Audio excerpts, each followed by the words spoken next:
ঊনবিংশ শতকের একজন বিশিষ্ট বাঙালি শিক্ষাবিদ এবং সমাজ সংস্কারক ছিলেন বিদ্যাসাগর। তার আদর্শ রূপায়ণের ক্ষেত্রে নির্মম কঠোর ও আপোষহীন ছিলেন তিনি। মাতৃভক্তি ছিল তার চরিত্রের অন্যতম গুণ। ঈশ্বরচন্দ্র বিদ্যাসাগরের জন্ম হয়েছিল 26শে সেপ্টেম্বর 1820 সালের হুগলি জেলার বীরসিংহ গ্রামে। আধুনিক ভারতের পশ্চিমবঙ্গ রাজ্যের পশ্চিম মেদিনীপুর জেলায় যেটি বর্তমানে অবস্থিত। ঈশ্বরচন্দ্র বিদ্যাসাগরের পুরো নাম ঈশ্বরচন্দ্র বন্দ্যোপাধ্যায়। তার মাতার নাম ভগবতী দেবী এবং পিতার নাম ঠাকুরদাস বন্দ্যোপাধ্যায় এবং সেজ ভ্রাতা বা ভাইয়ের নাম শম্ভুচন্দ্র বিদ্যারত্ন। ঈশ্বরচন্দ্রের পূর্বপুরুষদের আদি বাড়ি ছিল হুগলি জেলার বনমালীপুর গ্রামে। ঈশ্বরচন্দ্রের পিতামহ রামজয় তর্কভূষণ ছিলেন সংস্কৃত ভাষা ও সাহিত্য সুপণ্ডিত ব্যক্তি। তিনি ঈশ্বরচন্দ্রের নামকরণ করেছিলেন। ঈশ্বরচন্দ্রের পিতা তথা ঠাকুরদাস বন্দ্যোপাধ্যায় কলকাতায় স্বল্প বেতনে চাকরি করতেন। সেই কারণেই ঈশ্বরচন্দ্রের শৈশব বীরসিংহ গ্রামেই তার মা ও ঠাকুমার সঙ্গে অতিবাহিত হয়। 4 বছর 9 মাস বয়সে ঠাকুরদাস বন্দ্যোপাধ্যায় বালক ঈশ্বরচন্দ্রকে গ্রামের সনাতন বিশ্বাসের পাঠশালায় ভর্তি করেছেন। কিন্তু সনাতন বিশ্বাস বিদ্যাদানের চেয়ে শাস্তিদানেই অধিক আনন্দ পেতেন। সেই কারণেই রামজয় তর্কভূষণের উদ্যোগে তার বিশ্বস্ত কাছের মানুষ পার্শ্ববর্তী কালীকান্ত চট্টোপাধ্যায় নামে এক উৎসাহী যুবক বীরসিংহ গ্রামে একটি নতুন পাঠশালা প্রতিষ্ঠা করেন এবং সেখানে ঈশ্বরচন্দ্রকে ভর্তি করান।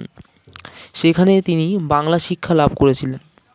1828 সালের নভেম্বর মাসে পাঠশালার শিক্ষা সমাপ্ত করে উচ্চশিক্ষা লাভের জন্য পিতার সঙ্গে কলকাতায় আসেন। তাদের সঙ্গে কলকাতায় এসেছিলেন কালীকান্ত ও চাকর আনন্দরাম গুটিও। কলকাতায় তারা বড়বাজার অঞ্চলের বিখ্যাত সিংহ পরিবারের আশ্রয় নেন। এই পরিবারের কর্তা তখন ছিলেন জগদুল্লভ সিংহ। 1829 সালের 1 জুন সোমবার কলকাতার গভর্নমেন্ট সংস্কৃত কলেজে 3য় শ্রেণীতে ভর্তি হন তিনি, যেটি বর্তমানে সংস্কৃত কলেজ নামে পরিচিত। প্রসঙ্গত উল্লেখ, এই সংস্কৃত কলেজ 1824 সালে প্রতিষ্ঠিত হয়। তার বয়স তখন 9 বছর। বিদ্যাসাগরের সহপাঠী ছিলেন মদনমোহন তর্কালঙ্কার। ব্যাকরণ পড়ার সময় 1830 সালে সংস্কৃত কলেজের ইংরেজি শ্রেণীতে ভর্তি হন তিনি। 1831 সালের মার্চ মাসে বার্ষিক পরীক্ষার কৃতিত্বের জন্য মাসিক 5 টাকা হারে বৃত্তি এবং আউট স্টুডেন্ট হিসেবে একটি ব্যাকরণপ্রাপ্ত গ্রন্থ ও 8 টাকা পারিতোষিক পান তিনি। সংস্কৃত কলেজে মাসিক বৃত্তিপ্রাপ্ত ছাত্রদের পে স্টুডেন্ট ও অন্যান্য ছাত্রদের আউট স্টুডেন্ট বলা হতো। এছাড়াও 1833 সালে পে স্টুডেন্ট হিসেবেও 2 টাকা পেয়েছিলেন তিনি। 1834 সালে ইংরেজি 6ষ্ঠ শ্রেণীর ছাত্র ঈশ্বরচন্দ্র বার্ষিক পরীক্ষায় কৃতিত্বের জন্য 5 টাকা মূল্যের পুস্তক পারিতোষিক পান। এই বছরই ক্ষীরপাই নিবাসীর শত্রুঘ্ন ভট্টাচার্যের কন্যা দীনময়ী দেবীর সঙ্গে তার বিবাহ হয়। এরপর তাদের একটি পুত্র সন্তান হয়, যার নাম নারায়ণ বন্দ্যোপাধ্যায়। তিনি প্রথম বাংলার লিপি সংস্কার করে তাকে যুক্তি বই ও সহজপাঠ্য করে তোলে।